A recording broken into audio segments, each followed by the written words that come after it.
दोस्तों नमस्कार। आपकी सफलता ही मेरा मिशन है। ज्ञानकोश एजुकेशन पर आपका अभिनंदन है। मित्रों, इस समय आपके अपने इस प्यारे चैनल ज्ञानकोश एजुकेशन के माध्यम से टीजीटी पीजीटी का तैयारी करवाया जा रहा है, जिसमें आप नाटक का कंप्लीट वीडियोस और उसका प्रैक्टिस सेट पढ़ चुके होंगे। अगर नहीं पढ़े होंगे तो प्लेलिस्ट में आप जाएं, वहां इसका सभी वीडियो पड़ा हुआ है। और प्लेलिस्ट में और भी बहुत सारे वीडियोज़ हैं। टीजीटी पीजीटी एलटी ग्रेड का प्लेलिस्ट है, फिर जीआईसी लेक्चरर का प्लेलिस्ट है, जूनियर एडेड का प्लेलिस्ट है। इस तरह से कुल मिला जुला करके करीब बहुत सारे प्रैक्टिस सेट है। 250 से ज़्यादा वीडियो आपको वहाँ से मिलेंगे, ठीक है ना। तो इस तरह से आप वहाँ प्लेलिस्ट में एक बार ज़रूर जाएं, ये मैं आपसे एक निवेदन करना चाहता हूँ, क्योंकि वहाँ से आपको बहुत कुछ मिलने वाला है। आज हम लोग प्रैक्टिस सेट पढ़ेंगे, और प्रैक्टिस सेट वो जिस जगह से आपके सबसे ज़्यादा प्रश्न गलत होते हैं, जिसे जो आलोचना ग्रंथ है, आलोचना ग्रंथ से सबसे ज़्यादा प्रश्न गलत होने की संभावना होती है, क्योंकि सबका नाम लगभग एक दूसरे से मिलता जुलता है और हम कंफ्यूज होते हैं कि कौन सा आलोचना ग्रंथ किसका है। तो उसी से ज़्यादा यहाँ प्रश्न आपको मिलेंगे, इसलिए पूरे वीडियो को लास्ट तक देखिए और तब आपको लगेगा कि यहाँ से आज का प्रैक्टिस सेट बहुत दमदार है। चलिए आइए हम लोग देखते हैं। पहला प्रश्न है, हालांकि बहुत कॉमन प्रश्न है। अर्थ व्यक्त करने वाली सबसे छोटी इकाई, यहाँ ध्यान देने वाली बात है, यह सबसे छोटी इकाई की बात नहीं हो रही, भाषा की सबसे छोटी इकाई, अर्थ व्यक्त करने वाली छोटी इकाई। तो इस चीज़ों को आपको समझना होगा, इस जो छोटे छोटे जो सूक्ष्म अंतर है उसको समझना होगा। तो अर्थ व्यक्त करने वाली जो छोटी इकाई है वह आपका शब्द है, ठीक है ना, क्योंकि शब्द से ही अर्थ स्पष्ट होते हैं, क्योंकि ध्वनि या वर्ण से अर्थ स्पष्ट नहीं होते हैं। इसलिए इस प्रश्नों को समझना जरूरी, नहीं तो कहीं ध्वनि या वर्ण अगर आप पढ़ सकते हैं या फिर अगर कहीं इस पर गलती से टिक कर दिए तो आपका आंसर सही नहीं होगा, ठीक है ना। चलिए आगे हम लोग बढ़ते हैं, दूसरा प्रश्न देखते हैं। दूसरा प्रश्न कह रहा है, बच्चा लड्डू के लिए रोता है का सही अनुवाद क्या है। तो देखिए, लड्डू के लिए सबसे पहले आपको ये देखना होगा, तो मोदकाय तो रहेगा ही, तो सब में मोदकाय तो आपका 3 में है, बी सी डी तीनों में है। अब बात ये निकल करके आता है कि फिर किस में होगा, तो रोदित, बी में रोदित है, सी में रोदित है और डी में रुदत है। अब आपको यहीं से इसका आंसर मिलेगा, अर्थात ये कि रोदत ही सही है, इसलिए आपका सी वाला जो विकल्प है यही विकल्प आपका सही होगा। क्लियर हुआ।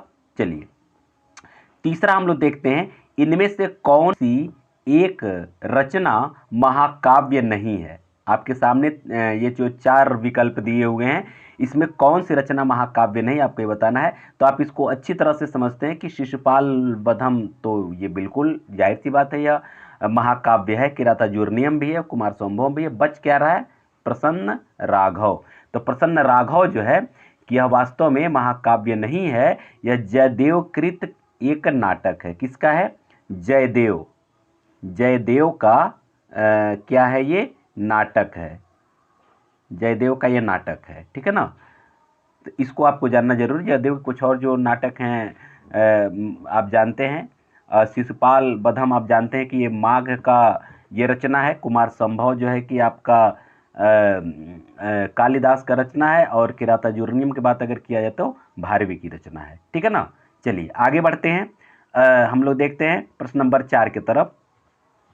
डेस्क के लिए समाचारों की आपूर्ति कौन करता है, मतलब समाचार जो पढ़ा जाता है वो समाचारों को, डेस्क के लिए समाचारों का आपूर्ति कौन करता है। तो बहुत कॉमन सा प्रश्न है, रिपोर्टर इसको करता है। चलिए ठीक है, आगे बढ़ते हैं। नई जमीन तोड़ना के 4 अर्थ दिए गए हैं, आपको सही अर्थ का चयन करना है।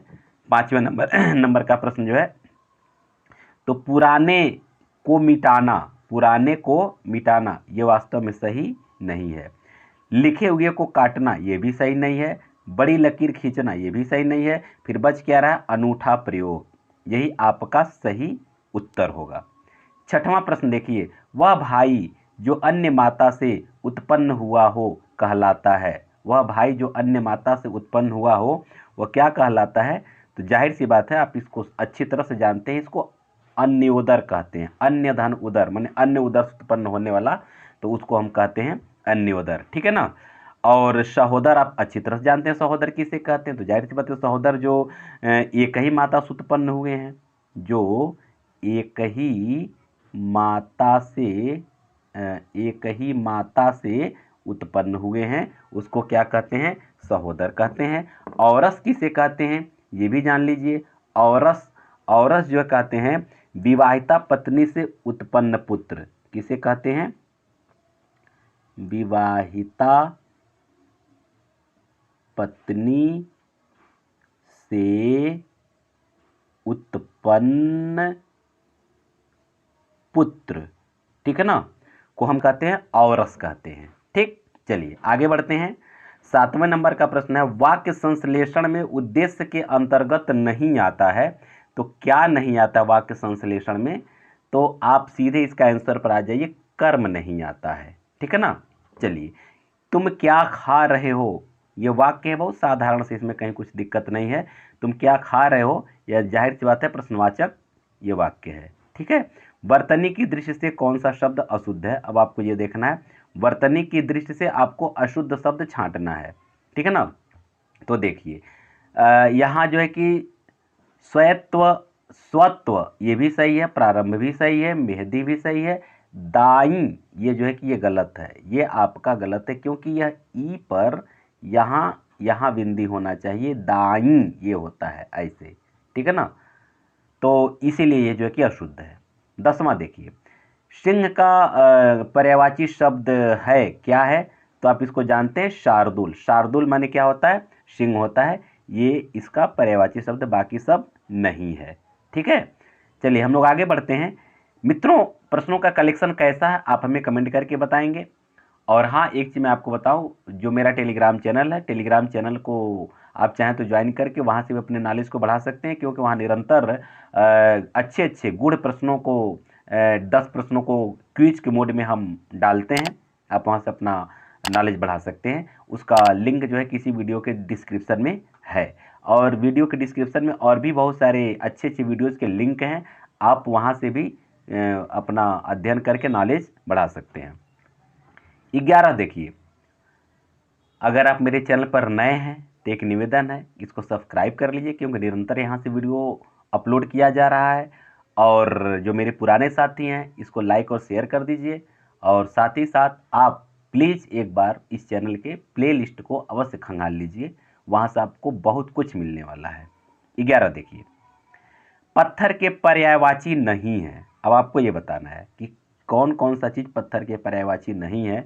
तो उपल और पाहन ये हैं, पाषाण और उपल भी हैं, पाषाण और प्रस्तर भी हैं, लेकिन शिलाखंड और पहाड़ नहीं है। तो ये आपका सी वाला आपका उत्तर सही हो जाएगा, विकल्प नंबर सी आपका सही उत्तर हो जाएगा। ठीक है ना।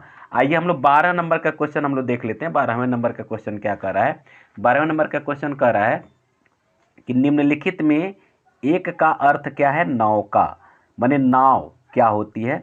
तो आप इसको अच्छी तरह से जानते हैं कि हम जो है कि तरड़ी को क्या बोलते हैं, नाव बोलते हैं। तरड़ी को क्या बोलते हैं, नाव बोलते हैं, यानी कि विकल्प नंबर सी। चलिए 13वां देखा जाए, अतीव शब्द में निम्नलिखित में से कौन सा उपसर्ग है, अतीव में। तो देखिए इसका अगर आप अच्छी तरह से जानते हैं, अगर इसका हम वो संधि विच्छेद करेंगे तो क्या होगा, अतिधन इव, अतिधन इव ये होता है।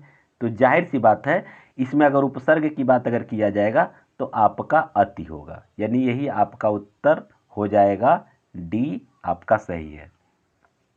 14 नंबर का क्वेश्चन देखा जाए, रातों रात शब्द में समास है, रातों रात। तो जाहिर सी बात है रात ही रात, इसका समास विग्रह अगर हम करेंगे तो क्या होगा, रात ही रात। तो अगर रात ही रात होगा तो यह अव्यय का शब्द है, इसलिए यहाँ अव्यय भाव समास होगा। 15 देखिए, निम्नलिखित युग्मों में से एक समास की दृष्टि से अशुद्ध है, आपको ये बताना है। तो आप देखिए, भरपेट यह अव्यय भाव समास, ये आपका सही है। रसोई घर, रसोई के लिए घर, तत्पुरुष समास, बिल्कुल सही है। दाल रोटी, दाल और रोटी द्वंद्व समास, बिल्कुल सही है। बच क्या रहा है, चाल चलन, अव्यय भाव, चाल और चलन होता है, यानी द्वंद्व समास के अंतर्गत आएगा, इसलिए ये गलत है। तो यही आपका उत्तर हो जाएगा डी। चलिए 16 नंबर का क्वेश्चन हम देख लेते हैं, निम्नलिखित में से कौन सी प्रेरणार्थक क्रिया है, प्रेरणार्थक क्रिया आपको बताना है। तो इसमें आपको समझना होगा कि जो क्रिया मतलब ऐसी क्रिया जो जिस काम को कर्ता स्वयं नहीं करता है बल्कि अपनी प्रेरणा से संपन्न कराता है, ऐसी क्रिया को हम क्या कहते हैं? प्रेरणार्थक क्रिया कहते हैं। तो आप यहाँ देख सकते हैं उठना, पढ़ना, गिरना, यह सब जो है कि ये प्रेरणार्थक क्रिया के अंतर्गत ये नहीं आएगा। क्लियर हो गया ना? अब क्या है, ये सुनना अगर रहता तो ये भी नहीं होता, लेकिन ये क्या है? सुनाना, यानी कि यह क्रिया जो है कि कर्ता से काम नहीं करवा रही, यह मतलब एक तरह से कर्ता की प्रेरणा से कार्य हो रहा, सुनाना। बस समझ में आ गया ना? इसलिए जो है कि ये आपका प्रेरणार्थक क्रिया हो जाएगा। 17वां देखिए, क्षेत्र विशेष में बोली जाने वाली भाषा को क्या कहते हैं? अच्छी तरह जानते हैं। जो किसी एक विशेष क्षेत्र में अगर कोई चीज़ बोली जाती है उसको क्या कहते हैं? भाषा तो है, लेकिन क्षेत्र विशेष में रहने के कारण उसको बोली कहा जाता है। ठीक है ना? चलिए आगे देखते हैं 18 नंबर का क्वेश्चन। सारी बीच नारी है कि नारी बीच की सारी ही कि नारी है कि नारी ही की सारी है? इसमें कहीं कोई संशय नहीं है, आपको अच्छी तरह से मालूम है। इसका सही उत्तर क्या हो जाएगा? यहाँ संदेह अलंकार होगा। और आप जानते हैं संदेह अलंकार का मतलब, संदेह अलंकार में जहाँ संदेह निरंतर बना रहता है, जहाँ भ्रम की स्थिति निरंतर बनी रहती है, संशय हमेशा बना रहता है, वही संदेह अलंकार होता है। हालांकि कुछ लोग उसको भ्रांतिमान समझ लेते हैं। भ्रांतिमान अलंकार में होता क्या है कि भ्रमवश हम किसी दूसरी चीज़ को दूसरी चीज़ समझ बैठे हैं। ठीक है ना? अब कुछ ही क्षण के लिए वो भ्रम रहे, फिर बाद में स्थिति स्पष्ट हो जाए, क्लियर हो जाए कि वो क्या है। लेकिन जहाँ संशय हमेशा बना रहे कि ये है कि ये है, ये है कि ये है, ये है कि ये है, वहाँ संदेह अलंकार होता है। ठीक है ना? विरोधाभास में जहाँ वास्तविक विरोध न होते हुए भी विरोध का आभास होता है। उपमा आप जानते हैं, अन्योक्ति जहाँ किसी एक कथन के बाद किसी दूसरे को मतलब किसी अन्य उक्ति से कोई दूसरी बात कही जाए उसको अन्योक्ति कहते हैं। चलिए आइए 19 नंबर क्वेश्चन हम देख लेते हैं कि मात्रिक छंदों में मात्रा कितने प्रकार की होती है? मात्रिक छंदों में, तो उसमें मात्रा कितने प्रकार की होती है आपको यही जानना है कि मात्रिक छंद में किस तरह की मात्रा, एक ह्रस्व लगाते हैं, एक दीर्घ लगाते हैं, तो दो ही मात्रा होती है। तो जो विकल्प आपका सही है वही आपका सही आंसर हो जाएगा। ठीक है ना? आइए 20वां देखिए, रहिए लटपट काट दिन बरु घामहि में सोए, छाह न बाकी बैठिए जो तरु पतरो होए। यह काव्य पंक्ति किस छंद में लिखी गई है? अब आप यहाँ मात्रा की गणना करेंगे तो आपको 24 मात्राएं यहाँ दिखाई देंगी। अब प्रश्न ये बनता है कि चूंकि यहाँ ये किस प्रकार का, अगर 24 मात्रा दिखाई दे रही है तो वहाँ रोला होना चाहिए, तो रोला का कहीं यहाँ विकल्प दिया नहीं है। अब प्रश्न क्या बनता है, जब नहीं है तो फिर हम लोग क्या करेंगे? तो छप्पे तो है नहीं, क्योंकि इसमें कम से कम ये चरणों की संख्या अधिक होती है। ठीक है ना? 6 चरण होते हैं। पद हो नहीं सकता है, सवैया हो नहीं सकता है क्योंकि वर्णिक छंद के अंतर्गत आ जाएगा। अब बच रहा है कुंडलियाँ, तो कुंडलियाँ दोहा और रोला दोनों के योग से बनता है। तो अभी ये चूंकि दो ही पंक्ति लिखा हुआ है, अभी 2 पंक्ति नीचे का बाकी है, इसलिए जो है कि यहाँ स्थिति स्पष्ट नहीं हो पा रही है। लेकिन निश्चित तौर पर यह क्या है? कुंडलियाँ ही है, कि कुंडलियाँ का ये आधा ही यह यहाँ मतलब आधे चरण की बात यहाँ की गई है। ठीक है ना? इसीलिए जो है कि ये कुंडलियाँ है। बस आपको कुछ ऐसा प्रश्न अगर आ जाए तो थोड़ा समझना पड़ेगा। आगे देखिए 21 नंबर का क्वेश्चन, क्रोचे कैसे दार्शनिक हैं? क्रोचे जो है किस प्रकार के दार्शनिक हैं? आत्मवादी, अनात्मवादी, प्राणवादी या फिर यथार्थवादी? तो क्रोचे जो है कि आत्मवादी दार्शनिक हैं। कैसे दार्शनिक है? आत्मवादी। अब यहाँ से आपका क्वेश्चन गूढ़ प्रश्नों की तरफ हम लोग अब बढ़ रहे हैं। ठीक है ना? अब यहाँ से आप एकदम संशय आपका हमेशा बरकरार रहेगा कि ये है कि ये है, मतलब सही विकल्प आपको जल्दबाजी में आप सही विकल्प का चयन नहीं करेंगे, बड़ी सोच समझ करके सही विकल्प का आप चयन करेंगे। ठीक है ना? यहाँ देखिए, नाट्य वेद हेतु ऋग्वेद, यजुर्वेद, सामवेद और अथर्ववेद में क्रमशः लिए गए हैं। माने कौन सा चीज किस वेद से लिया गया है, अब आपको ये बताना है। तो देखिए यहाँ आपका जो है कि सबसे पहले आपको ये जानना है कि ऋग्वेद से क्या लिया गया है। तो आपका ऋग्वेद से तो पाठ लिया गया, तो देखिए सब में पाठ है, पहले नंबर पे है। अब दूसरे नंबर पर आपको ये जानना है कि यजुर्वेद से क्या लिया गया है। तो यजुर्वेद में अभिनय किया, मतलब अभिनय जो है कि यजुर्वेद से ही लिया गया है।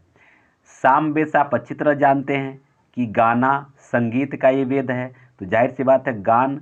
अब देखिए गान यहाँ तीसरे नंबर पर यहाँ भी है और यहाँ भी है, इसलिए जो है कि ए और बी दोनों में है, सी में भी है। लेकिन यहाँ अब देखिए दूसरे नंबर पर जो यहाँ रस दे रखा है, या दूसरे नंबर पर अभिनय दे रखा है, यहीं से आपको समझना पड़ेगा। अब अथर्ववेद से रस लिया जाता है। रस का मतलब तात्पर्य है कि यहाँ सच में ये है कि ये जो अथर्ववेद है इसमें तंत्र मंत्र जादू टोने टोटके का संकलन इसमें किया गया है अथर्ववेद में, ठीक है ना। लेकिन अब यहाँ जिस क्रम से पूछा गया है तो आपका सही विकल्प आपका सी ही होगा, यानी पाठ्य अभिनय ज्ञान और रस, ये आपका सही विकल्प होगा। और जहाँ तक ऋग्वेद की बात है, आप जानते हैं कि ऋग्वेद जो है कि सबसे प्राचीन वेद माना जाता है और ऋचाओं के क्रमबद्ध ज्ञान के संग्रह को ही ऋग्वेद कहते हैं, ठीक है ना। ऋग्वेद जो है ये ऋग्वेद, ये ऋचाओं के ये संग्रह को ही हम लोग ऋग्वेद कहते हैं। और इसमें अगर मंडल की बात किया जाए, ऋग्वेद में कुल कितने मंडल हैं, तो मंडल की संख्या है 10। कुल कितने मंडल हैं? 10। अगर सूक्त की बात किया जाए कि कुल कितने सूक्त इसमें हैं, किसमें? ऋग्वेद में, तो ऋग्वेद में कुल कितने सूक्त हैं, तो 2008 सूक्त हैं। कितने सूक्त हैं? 2028, 8 नहीं, 2028 वेद सूक्त हैं। अगर ऋचा की बात किया जाए कि कुल कितनी ऋचाएँ हैं, ठीक है ना, कुल कितनी ऋचाएँ हैं, तो ऋचा की बात किया जाए तो 10,462। कितना है? 10,462 इसमें ऋचाएँ हैं। और यह एक ऐसा वेद है जिसमें जो 4 समाज की कल्पना की गई उसका ये आदि स्रोत है। ब्राह्मण क्षत्रिय वैश्य शूद्र, ये 4 जो है कि वर्णों की जो कल्पना की गई है, यह ऋग्वेद के 10वें मंडल में, किस मंडल में? ऋग्वेद के 10वें मंडल में जो है कि यह इसका उल्लेख किया गया है, ठीक है ना। ये इतना जानना आपको जरूरी था। आगे हम लोग बढ़ते हैं। कुछ और चीजें चाहे तो आप इससे जान सकते हैं। ऋग्वेद की ऋचाओं को जो पढ़ते हैं उनको क्या कहते हैं? ऋग्वेद की जो ऋचा को जो पढ़ते हैं, जो ऋचा का पाठ करते हैं, ऋचाओं का जो पाठ करते हैं, पढ़ते हैं, उसको क्या कहते हैं? उसको कहते हैं होत्री। क्या कहते हैं? उसको होत्री कहते हैं, जो ऋचाओं का पाठ करते हैं। और सामवेद के जो पाठकर्ता होते हैं, किसके? सामवेद के, जो सामवेद के पाठकर्ता होते हैं, सामवेद के पाठकर्ता को जो है हम उद्रात्र कहते हैं। उद्रात्री, क्या? उद्रात्री कहते हैं इसको। ये आप बढ़िया से, आप कह रहे थे कि सर कुछ गूढ़ प्रश्नों को लाइए, गूढ़ प्रश्नों को लाइए, यही गूढ़ता है, यही गूढ़ता है। और यहां से आपको नोट्स बनाना बहुत जरूरी है, ठीक है ना। चलिए आगे बढ़ते हैं। समग्र वक्रोक्त ही प्रपंच है, इसमें इससे अर्थ में रमणीयता आती है। कवि को इसके लिए प्रयास करना चाहिए, क्योंकि इसके बिना कौन सा अलंकार संभव है? उपयुक्त मान्यता किसकी है? तो दोस्तों यह मान्यता है भामह की। किसकी है? भामह की। अच्छा, भामह का जो एक रचना है उसके बारे में थोड़ा सा जान लीजिए। भामह की कौन सी रचना है? तो भामह की रचना का क्या नाम है? आप इसको जानते हैं, काव्यालंकार। क्या है? काव्यालंकार। काव्यालंकार जो है यह भामह की रचना है, ठीक है ना। अगर दंडी की बात किया जाए, दंडी, तो दंडी की रचना का नाम है काव्यादर्श। क्या है? काव्यादर्श। इसको नोट्स बनाते चलें आप, काव्यादर्श। और इसके बाद अगर हम रुद्रट की उद्भट की अगर रचना की बात करें, तो उद्भट की जो रचना है यह निश्चित तौर पर आप इसको जानते होंगे, काव्यालंकार सार संग्रह। काव्यालंकार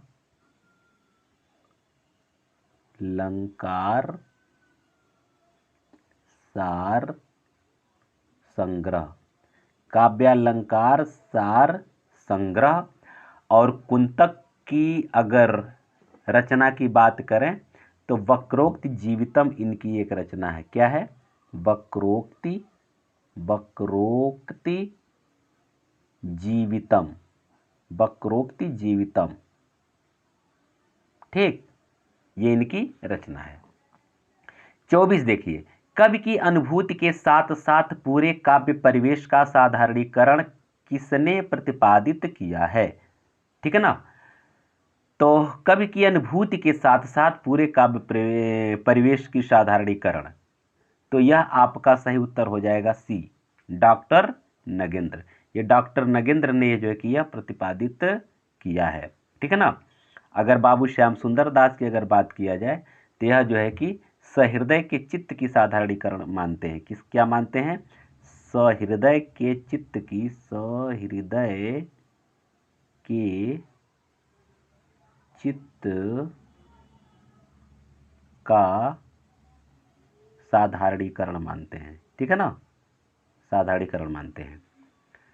आइए 25 नंबर क्वेश्चन को देख लेते हैं। भारत बंधु पत्रिका का संपादन कौन करता था? आपको ये बताना है। भारत बंधु, तो भारत बंधु पत्रिका का संपादन कौन करते थे मित्रों? यह करते थे तोताराम। कौन करते थे? तोताराम। और तोताराम इसका प्रकाशन ये मतलब इस पत्रिका का प्रकाशन कब हुआ था? 1876 ईस्वी में हुआ था। कहाँ से होता था? अलीगढ़ से होता था। कहाँ से होता था?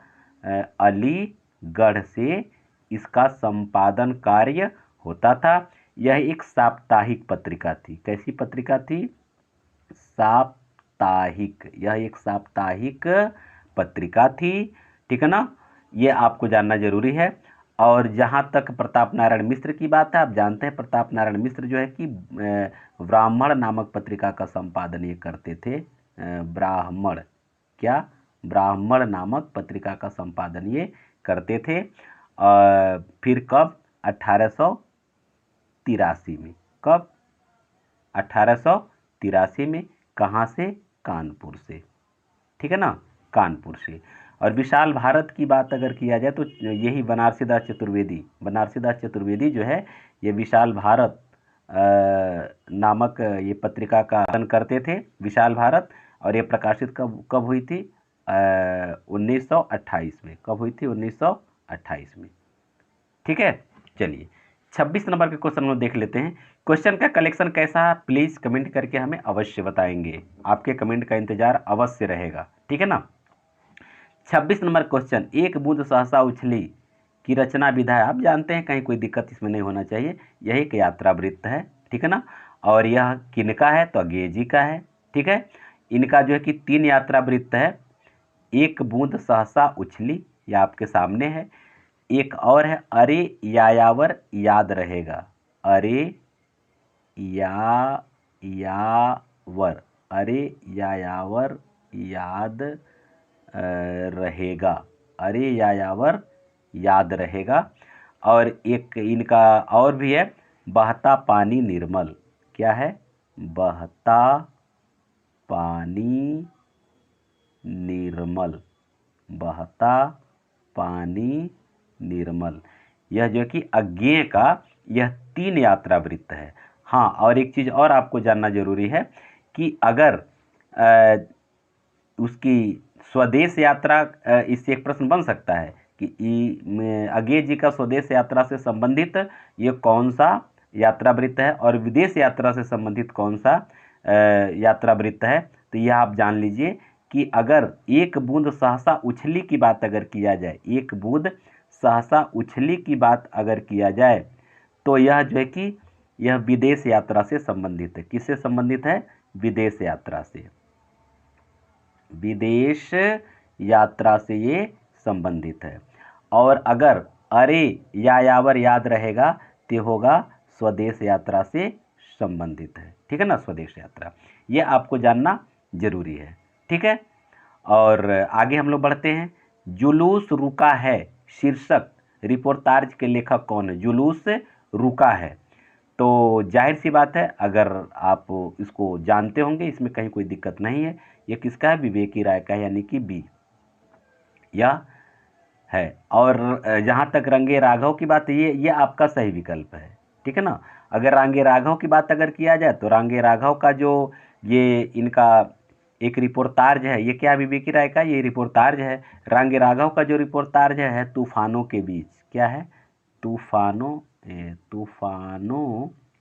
के बीच। ये इनका क्या है?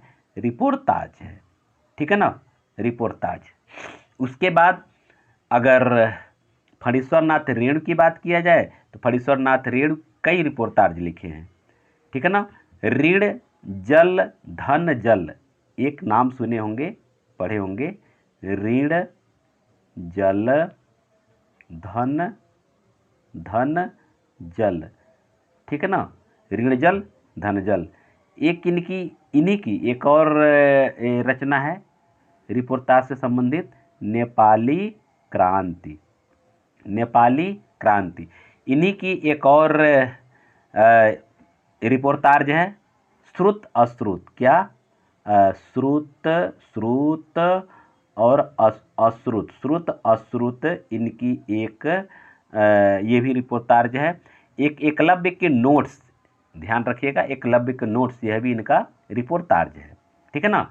आइए 28 नंबर के क्वेश्चन हम लोग देख लेते हैं। 28 नंबर के क्वेश्चन क्या कह रहा है कि निम्नलिखित में से कौन सी विधा सर्जनात्मक साहित्य के अंतर्गत नहीं आती है। सर्जनात्मक साहित्य क्या होता है? अब ये ध्यान दीजिए कि इसमें जो है कि कविता की अगर बात किया जाए तो कविता का सृजन किया जाता है, कहानी का सृजन किया जाता है, निबंध का सृजन किया जाता है, लेकिन आलोचना जो है सर्जनात्मक साहित्य के अंतर्गत यह जो कि नहीं आता है। यह साहित्य के माने आलोचना पूर्व में रचित साहित्य के विभिन्न दृष्टिकोणों को तोड़ मड़ोड़ करके रखने का कार्य किया जाता है, इसलिए ये सर्जनात्मक साहित्य के अंतर्गत नहीं आता है। तो आपका सही विकल्प यही होगा, आलोचना, यानी कि डी। 29 नंबर का क्वेश्चन हम लोग देख लेते हैं। निम्नलिखित में से कौन सा प्रकार समालोचना का नहीं है? आपको ये बताना है कौन सा प्रकार समालोचना का नहीं है। तो देखिए, सैद्धांतिक आलोचना तो होता है, निर्णयात्मक आलोचना भी होता है, व्याख्यात्मक आलोचना भी होता है। प्रश्न ये बनता, आलोचनात्मक आलोचना कोई समालोचना नहीं है, समालोचना का कोई प्रकार नहीं है। तो आपका सही उत्तर यही हो जाएगा। 30 नंबर के क्वेश्चन को देख लेते हैं। सुमित्रानंदन पंत नामक ग्रंथ के लेखक हैं। सुमित्रानंदन पंत एक आलोचनात्मक ग्रंथ है, इसके लेखक कौन है आपको ये बताना है। तो 30 नंबर का जो प्रश्न है इसका उत्तर आपका हो जाएगा बी, डॉक्टर नगेंद्र। ये डॉक्टर नगेंद्र जो है कि व्यवहारिक आलोचना और सैद्धांतिक आलोचना का काफ़ी कार्य इन्होंने किया है, ठीक है ना। और इनकी आलोचनात्मक और कृतियों की बात अगर किया जाए तो चाहे तो आप इसका नोट्स बना सकते हैं। इनका एक आलोचनात्मक कृत है सुमित्रानंदन पंत, सुमित्रानंदन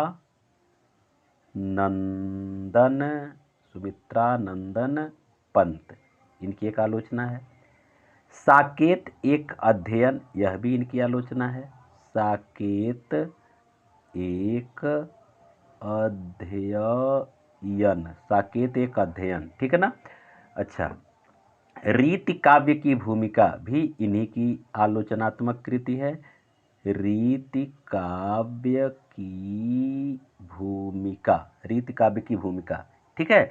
उसका राम की शक्ति पूजा, निराला की कालजयी कृति, यह भी इनकी आलोचनात्मक कृति है। इसके बाद हिंदी साहित्य की प्रवृत्तियां भी इनकी एक आलोचनात्मक कृति है। शैली विज्ञान, बार बार पूछा था शैली विज्ञान, ध्यान दीजिएगा क्योंकि लिखने के लिए थोड़ा जगह नहीं है, इसलिए मैं आपको मौखिक बता रहा हूँ। शैली विज्ञान है। आधुनिक हिंदी कविता की मुख्य प्रवृत्तियां है इनकी आलोचनात्मक कृति। नई समीक्षा, नए संदर्भ भी है। तो ये सब चीज़ें हैं, आप इसको बढ़िया से इसकी तैयारी कर लें, ठीक है।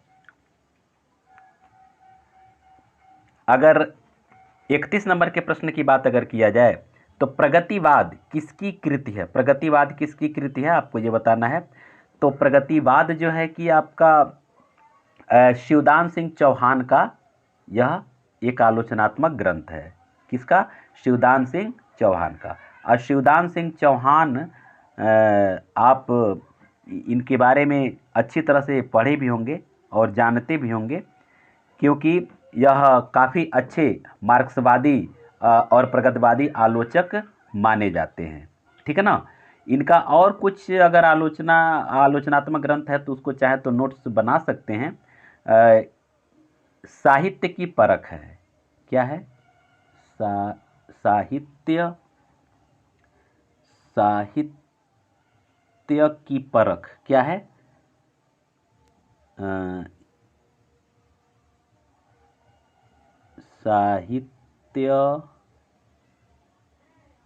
साहित्य की परख, ठीक है।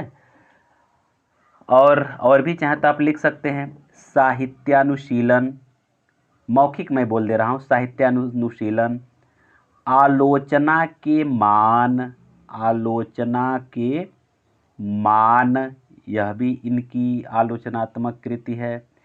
हिंदी साहित्य के 80 वर्ष, हिंदी साहित्य के, हिंदी साहित्य के 80 वर्ष, ये सब जो है कि इनकी आलोचनात्मक कृति है। ठीक है ना। अब आइए हम लोग देखते हैं 32 नंबर का क्वेश्चन। और 32 नंबर का जो क्वेश्चन है, मध्यकालीन बोध का स्वरूप के लेखक कौन है? मध्यकालीन बोध का स्वरूप के लेखक कौन है? तो देखिए, मध्यकालीन बोध का स्वरूप के लेखक जो हैं हजारी प्रसाद द्विवेदी हैं। कौन है? हजारी प्रसाद द्विवेदी हैं। इनके और जो आलोचनात्मक कृति आप इसको जानते हैं, हिंदी साहित्य का आदिकाल, हिंदी साहित्य की भूमिका, काफ़ी चर्चित है। इसके बाद से कबीर इनकी एक आलोचनात्मक ग्रंथ है। क्या है? कबीर, कबीर इनकी आलोचनात्मक ग्रंथ है। उसके बाद से शिरीष के फूल जानते हैं, कुटस तो जानते हैं। भारतीय संस्कृत की देन, यह भी उनकी है। काव्य कला भी है। कविता का भविष्य भी इनका एक आलोचनात्मक कृति है। क्या? कविता का भविष्य, कविता का भविष्य इनकी एक आलोचनात्मक कृति है। ठीक है ना। इस तरह से है। ठीक है। आइए हम लोग आगे बढ़ते हैं। 33 नंबर का क्वेश्चन हम लोग देख लेते हैं। आधुनिक काल में गद्य के विकास का सबसे प्रधान साहित्यिक घटना है, यह कथन किस आलोचक का है? आपको ये बताना है। तो इसको हम लोग देख लेते हैं। 33 नंबर का जो क्वेश्चन क्या कह रहा है कि आचार्य रामचंद्र शुक्ल का है, चाहे हजारी प्रसाद द्विवेदी का है, या फिर नगेंद्र का, या फिर रामविलास शर्मा का है। तो आप इसको अच्छी तरह से जानते हैं। यह कथन जो है कि आचार्य रामचंद्र शुक्ल का है। किसका है? आचार्य रामचंद्र शुक्ल का है। तो आज देखिए, यह जो है कि करीब आधे घंटे से ऊपर का ये वीडियो हो गया। तो चलिए, छोटा छोटा वीडियो मैं आपसे वादा किया हूँ कि छोटे छोटे वीडियो माध्यम से आपकी हम तैयारी करवाएंगे। तो आज हम लोग 33 क्वेश्चन, और अगर व्याख्यात्मक क्वेश्चनों की संख्या अगर देख ली जाए तो हम लोग करीब करीब 60-70 क्वेश्चन तक पहुँच चुके हैं। तो इतना हम लोग पढ़े। इसके वजह से आगे 34 नंबर से आगे का क्वेश्चन हम लोग अगली वीडियो में पढ़ेंगे। अब तक आप लोग हमारे साथ बने रहे, इसके लिए बहुत बहुत धन्यवाद। और निश्चित है कि अगर अब तक आप हमारे साथ बने हैं तो अपने जीवन में कुछ नया करना चाहते हैं, और आप निश्चित है कि यह अगला जो वैकेंसी आएगा उसमें एक सीट आपका पक्का होना ही है, क्योंकि आप कर्मठी हैं, आप जो है कि मेहनत कश हैं, ईश्वर आपके साथ है। मैं भी आपके लिए ईश्वर से प्रार्थना कर रहा हूँ। निश्चित है कि आपको सफलता मिलेगी। बहुत बहुत धन्यवाद।